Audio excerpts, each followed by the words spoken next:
Halo semuanya, Assalamualaikum. Bertemu lagi dengan saya Reni Mulyani, kelas 12 IPA 1 SMA Negeri 1 Cibeber. Pada pertemuan kali ini, saya akan menjelaskan mekanisme sintesis protein.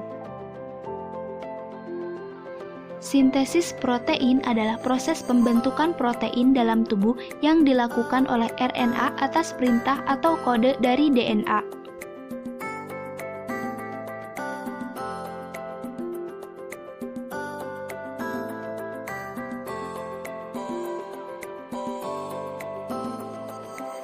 Sintesis protein terdiri dari dua tahapan, transkripsi dan translasi.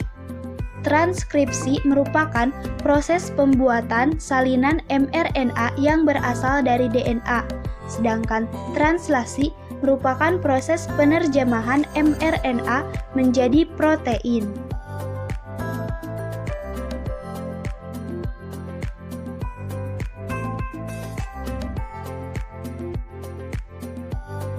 Saat terjadi proses transkripsi, DNA yang terkandung di dalam nukleus akan dihampiri oleh RNA polimerase inisiasi terjadi.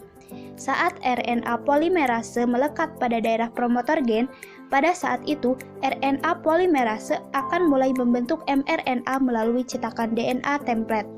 Poin yang harus diingat pada transkripsi adalah adenin pada DNA akan berpasangan dengan urasil pada mRNA, tinin pada DNA akan berpasangan dengan adenin pada mRNA, guanin pada DNA akan berpasangan dengan sitosin pada mRNA, sitosin pada DNA akan berpasangan dengan guanin pada mRNA. Kemudian, RNA polimerase akan mengarahkan pembacaan dari arah 5 ke arah 3. Proses ini dinamakan sebagai elongasi. Transkripsi akan berakhir saat RNA polimerase sampai pada daerah terminator. mRNA yang telah terbentuk mengandung urutan 3 basa nitrogen yang dikenal dengan kodon. Selanjutnya, mRNA atau yang dikenal sebagai kodon ini akan meninggalkan nukleus melalui pori-pori nukleus menuju sitoplasma untuk memulai translasi.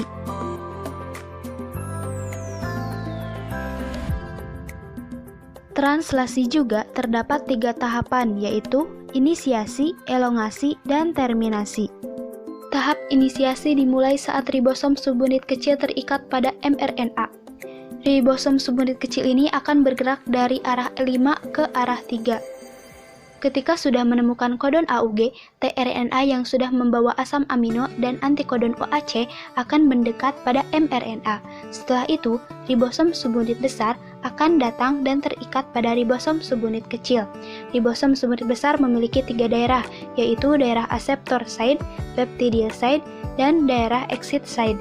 Saat terjadi elongasi, asam amino lain akan dibawa pada rantai mRNA dan memasuki daerah A.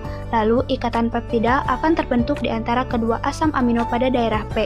Saat itu, ribosom akan berpindah ke triplet kodon lain sehingga tRNA yang sudah melepaskan asam aminonya akan berada di daerah E dan bersiap untuk keluar. Kemudian, daerah A bersiap untuk ditempati tRNA yang baru. Siklus ini akan berulang sampai tahap terminasi. Terminasi terjadi ketika salah satu dari 3 stop kodon berada di daerah A. Kodon ini dikenali oleh protein yang dikenal sebagai release factor. Saat release factor memasuki daerah A, otomatis polipeptida akan rilis dari ribosom, dan ribosom akan terpisah dan bersiap untuk melakukan translasi yang baru. Polipeptida inilah yang dikenal sebagai protein. Terima kasih untuk semuanya, kurang dan lebihnya mohon dimaafkan. Wassalamualaikum warahmatullahi wabarakatuh.